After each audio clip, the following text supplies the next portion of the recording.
Let's get right into it with what's happening in Côte d'Ivoire right now, because this doesn't, I would imagine it does not just affect that country, it would also have ripple effects to the rest of the region. Yeah, I think, I mean, to some extent, it's a big headline that we have here, that there was a coup attempt.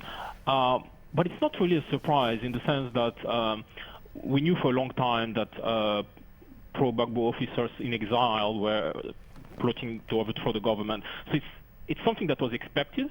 I think what really came as a surprise is that there was a videotape of what the putschists would say if they seize power. Now, let's put it in context again.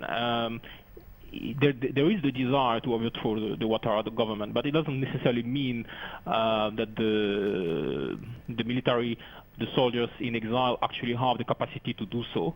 And if we remember what happened last year, basically they were unable to repeal the offensive of the northern forces. So, I mean, clearly, you really wonder how they could destabilize the country now that they are not in power. However, they still probably have the capacity to launch some episodic attacks along the Liberian border, which has happened several times this year. And you probably know that some UN peacekeepers were killed last week. So I don't think, there's going to be really a massive issue out of it, but clearly it shows you that there are still some people who are not involved in the political process.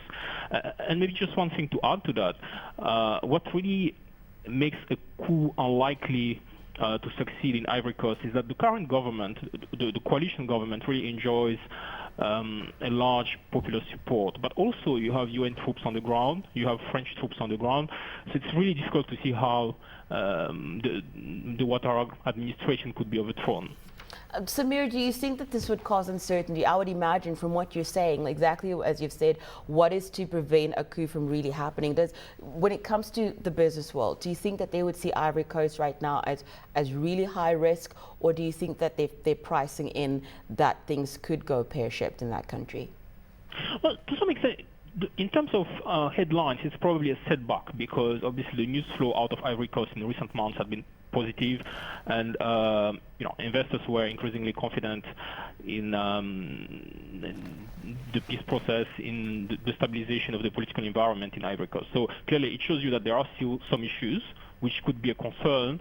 But again, I think that investors to some extent are more worried about whether the government, for example, is going to pay the coupon of its Eurobond in late June, or whether the country is going to reach the completion point in late June. Because at the end of the day, yes, you have a few attacks in the far west along the Liberian border, but it's very far from Abidjan. It's very far from the key productive regions.